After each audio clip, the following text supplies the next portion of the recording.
नमस्कार दोस्तों, स्वागत है आपका मेरे यूट्यूब चैनल पे।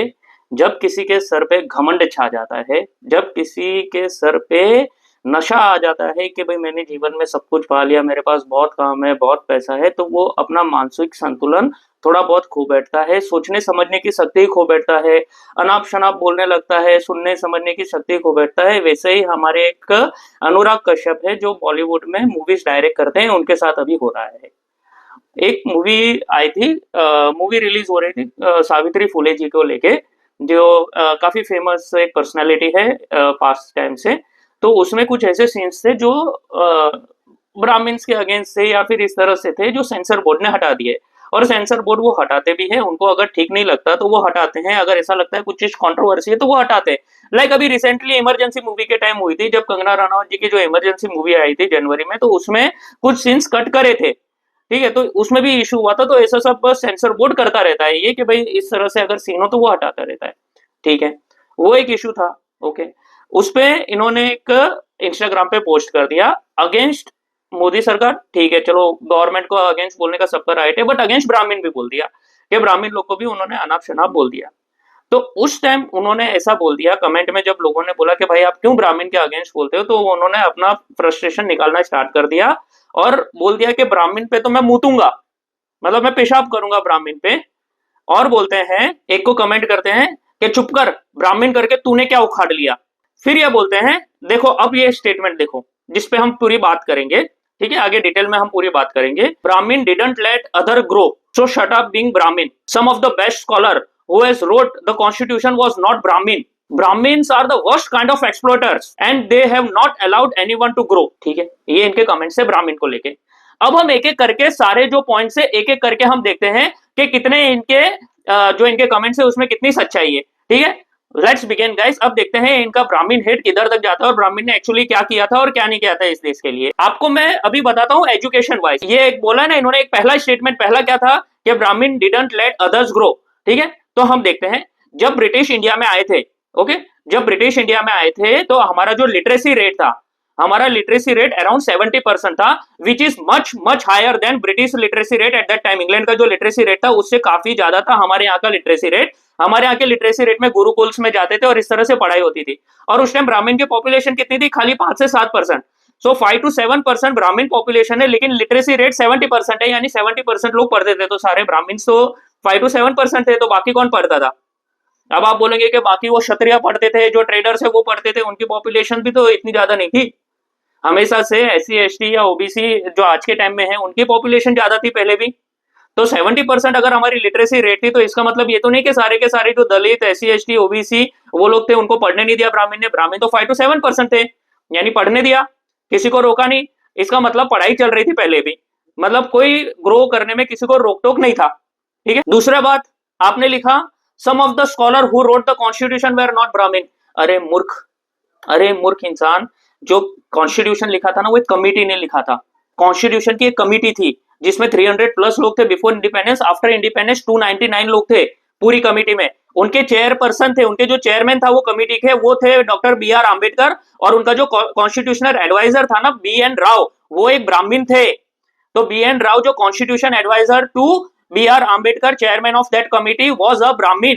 और BR आम्बेडकर जी ने BN राव के लिए क्या बोला था पार्लियामेंट में, वो मैं बताता। The credit that is given to me is not belong to me, it belongs partly to the sir BN Rao. Sir बोला था BN राव जी को पार्लियामेंट के अंदर, BR आम्बेडकर ने सर बोला था, सर BN राव बोला था। द कॉन्स्टिट्यूशनल एडवाइजर, वो कॉन्स्टिट्यूशनल एडवाइजर थे। Who prepared a rough draft, उन्होंने एक रफ ड्राफ्ट पूरा बना के दिया था BN राव जी ने।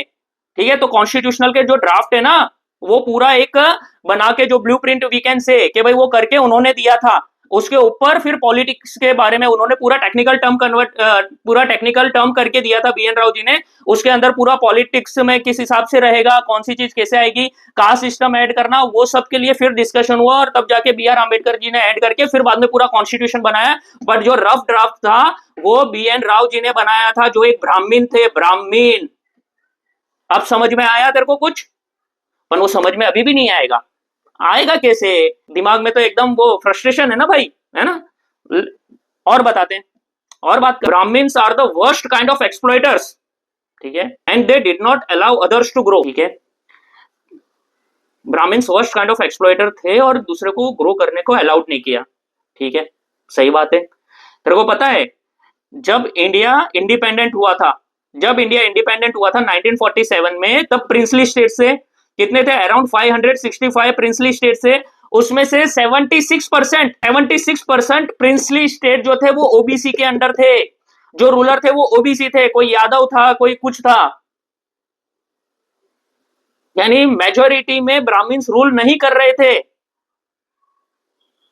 और 76% के बाद में मुस्लिम्स भी थे, कितने मुस्लिम्स रूलर भी थे प्रिंसली स्टेट के। तो यानी समझ में आ रहा है तेरे को कुछ कि नहीं थे इतने रूलर्स, कोई एक्सप्लॉइटर इतने नहीं थे ब्राह्मण जितना तुम लोग है ना वो हेट फैला रखे हो, खाली जस्टिफाई नहीं करने का हेट को।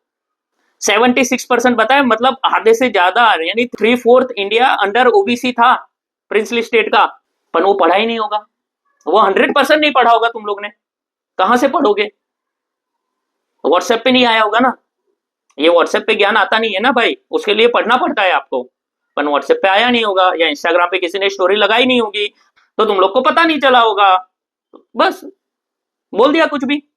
अब आ जाओ, अब मैं आपको बताता हूं ब्राह्मण्स के फ्रीडम स्ट्रगल में क्या क्या रोल्स थे। जो बोलते हैं ना ब्राह्मण्स ने क्या किया क्या किया, let me show you something, ठीक है। ब्राह्मण्स जो अर्लियर रिफॉर्मर्स थे, इंटेलेक्चुअल एंड इंटेलेक्चुअल जो थे, जिन्होंने सबसे पहले वुमेन रिफॉर्म्स और बाकी जो सोसाइटल रिफॉर्म्स दिया था कास्ट सिस्टम के लिए भी, वो ब्राह्मण्स थे।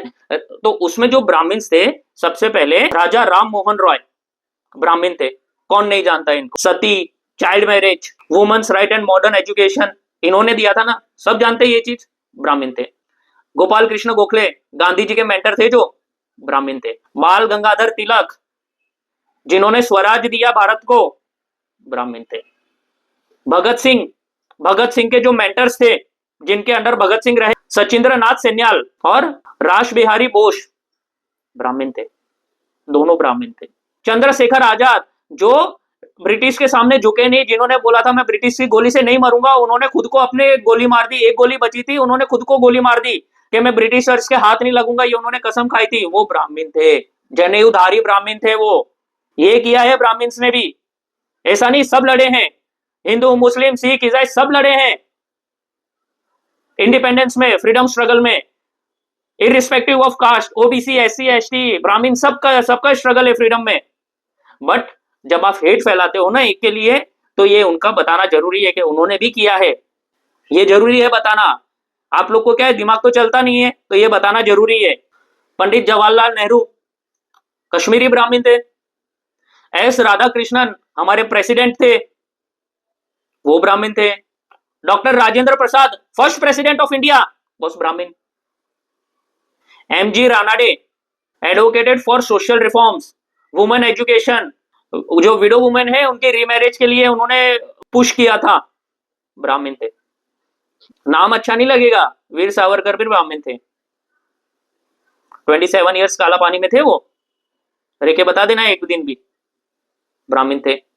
तो इस तरह से हेट फैला रखे, और ऐसा नहीं कि खाली यही है, ये तो एक पोर्शन है, ये एक सोसाइटी का ये कांस्टेंट हेट है, उसका रिजल्ट है ये। मैं आपको एक और हेट बताता हूँ ना, जब भी इंडिया में कुछ होता है, जैसे मैं अब आपको कुछ एग्जांपल बताता हूँ। ये देखो तमिलनाडु में एक जगह है विल्लुपुरम, वहां पे एक बच्चे को अनफॉर्चुनेटली नहीं होना चाहिए था, एक बच्चे को सिर पे मारा, सिर फाड़ दिया उसका पीटी टीचर ने, ठीक है, वो लड़का दलित था। अब न्यूज कैसे आती है? न्यूज आती है casteist Hindu teacher, casteist Hindu PT teacher beat Dalit boy, the casteist Hindu women PT teacher, स्वर्ण पीटी टीचर, स्वर्ण यानी जो जनरल कैटेगरी में अपर कैटेगरी में आते हैं उनको स्वर्ण भी बोलते हैं, स्वर्ण पीटी टीचर। लेकिन रियलिटी क्या थी? रियलिटी ये है कि जो पीटी टीचर थी वो भी दलित थी, वो भी दलित थी। तो क्या बोला? दलित नाम नहीं लिया, जो एक्यूज थे जिन्होंने मारा उनका नाम, उनकी कास्ट नहीं बताई, लेकिन जो बच्चा दलित है उसकी कास्ट बताई, ताकि कास्टियस हेट फैले। तो इस तरह से ये नहीं कि भाई वो बच्चे के साथ हुआ गलत हुआ, नहीं होना चाहिए था, बट उसको लेके इस तरह से आप प्रोपोगेंडा चलाते हो तो वो हेट फैलाते हो, सिंपल। फिर एक news I, upper caste people attack tribal family, upper caste people attack tribal family in MP, ठीक है, अपर कास्ट यानी वही हो गया हायर कास्ट जनरल कैटेगरी, लेकिन वो भी फेक न्यूज निकली। Fake news in the sense कि जो एक्यूज था उसका नाम उदय भान सिंह यादव, यादव आते ओबीसी में, तो फिर आप कैसे उसको अपर कास्ट बोल सकते हो? ओबीसी लिखो, नहीं। आधी न्यूज छापनी है, आधी न्यूज छाप के उस पर पॉलिटिक्स खेलनी है। कास्टियस क्राइम होते हैं, मैं मना नहीं कर रहा हूं क्राइम नहीं होते, और कोई मना नहीं करेगा, इंडिया में कोई मना नहीं कर रहा है कि क्राइम नहीं होते, होते हैं, कास्टियस क्राइम होते हैं। काफी जगह ऐसे होते हैं कि दलितों को मंदिर में नहीं दिया जाता, दलितों को घोड़ी पे नहीं चढ़ना चाहिए था, वो गलत है। आज भी कुछ रिमोट एरियाज में एक दो जगह, आई रिपीट, एक दो जगह ही होते हैं। आजकल कोई ऐसा क्राइम नहीं होता कि भाई दलित के हाथ से कोई खाना नहीं खा रहा, दलित को कोई ये नहीं कर रहा, दलित को मंदिर में आना चाहिए। भाई मंदिर में इतनी भीड़ होती है, कोई सर्टिफिकेट देखने नहीं बैठा कि वो दलित है कि ब्राह्मण है कि वो क्षत्रिय है कि कौन सा है, कोई सर्टिफिकेट देखने नहीं बैठा। इतनी भीड़ होती है, लाखों लोग मंदिर में जाते हैं, कोई किसी की कास्ट देखने नहीं जाता। मैं भी मंदिर में रोज जाता हूँ, कौन मेरे लिए कास्ट सर्टिफिकेट लेके बैठा है कि भाई तेरा कास्ट दिखा तो ही मैं अंदर आन दूंगा? कोई नहीं ऐसा करता। गांव में कहीं कहीं होता है, बट वो हार्डली अब होने लगा है, पहले से बहुत, यानी 95% से ज्यादा मैं तो बोलता हूँ ठीक हो गया है। क्योंकि मैं भी तो जाता हूँ, मैं 6 साल बाहर रहा हूँ, दिल्ली रहा हूँ, मैं अलग अलग जगह पे रहा हूँ, नहीं होता कहीं पे भी। मेरे कितने फ्रेंड्स है, बेस्ट फ्रेंड्स मेरे वो शेड्यूल कास्ट से है, शेड्यूल ट्राइब से है, मेरा one of the best friend OBC से है। क्या प्रॉब्लम है? हम लोग जाते खाना पीना खाते हैं। मेरे नेबर्स एससी एसटी से है यार, एससी से है, मेरे नेबर ऐसी कम्युनिटी से है, क्या प्रॉब्लम है? वो मेरे घर आते हैं, मैं उनके घर जाता हूं। मैं ब्राह्मण नहीं हूं वैसे, आई एम नॉट अ ब्राह्मण, I am simple A common Indian man, जो ये देखता है कि भाई अननेसेसरी हेट फैल रहा है, कास्टियस हेट फैल रहा है, जस्ट फॉर द पॉलिटिक्स। ये जस्ट पॉलिटिक्स के लिए अगेन हिंदुओं को डिवाइड कर रहा है, डिवाइड एंड रूल करना है। इसको ब्राह्मण है, ये ओबीसी है, ये एससी है, ये एसटी है, ये है, ये वो है, सबको बांटो, वोट लो और रूल करो। और फिर क्या होता है आपको पता ही है। कास्टियस्ट क्राइम नहीं होने चाहिए इंडिया में, बिल्कुल नहीं होने चाहिए, और होते हैं तो उनको हार्ड से हार्ड पनिशमेंट मिलनी चाहिए। लेकिन वो क्राइम एक ही जगह से नहीं होते, हर जगह से होते हैं।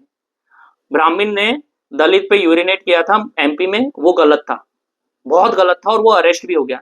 लेकिन दलित ने भी ब्राह्मण पे यूरिनेट किया है, ये रही न्यूज। ऐसा नहीं है, नहीं होना चाहिए, अगेन नहीं होना चाहिए। कास्टियस्ट क्राइम नहीं होना चाहिए। क्राइम अलग होता है, कास्टियस्ट क्राइम अलग होता है कि भाई ये दलित है, ये वो है, इसके लिए हम ये करेंगे, छूताछूत नहीं होना चाहिए सिंपली। बट जो ये प्रोपोगेंडा और जानबूझ के हेट फैलाया जा रहा है, जो डिवाइड किया जा रहा है, वो भी नहीं होना चाहिए। सो होप सो आपको ये वीडियो पसंद आया होगा, आपकी आंख खुली होगी कि भाई क्या क्या हो रहा है और किस तरह से अननेसेसरी हेट फैलाया जा रहा है। स्पेशली बॉलीवुड के बाइकआउट को मैं इतना सपोर्ट नहीं करता था। जो एक मुहिम चली थी, जेम्स ऑफ बॉलीवुड का भी काफी फेमस अकाउंट है, मैं वो फॉलो नहीं करता था। लेकिन जो अगर ऐसे बंदे हैं बॉलीवुड में, तो उनको बॉयकॉट बॉलीवुड सपोर्ट करने में कोई इश्यू नहीं है, simple. Thank you guys, and please do like and subscribe my channel, and ये अच्छा लगे तो अपने फ्रेंड्स एंड फैमिली को भेजिए, and kindly subscribe my channel. मैं आपके लिए ऐसे ही अच्छे वीडियोस बनाते रहूंगा। ये तो चलो एक इशू पे बोल दिए, बाकी जो नॉलेजेबल वीडियो, और आपको कुछ ऐसा लगे कि भाई ये टॉपिक पे वीडियो बनाना है, तो वो टॉपिक पे भी मैं आपको बना के दूंगा video. Thank you guys, thank you for watching my channel.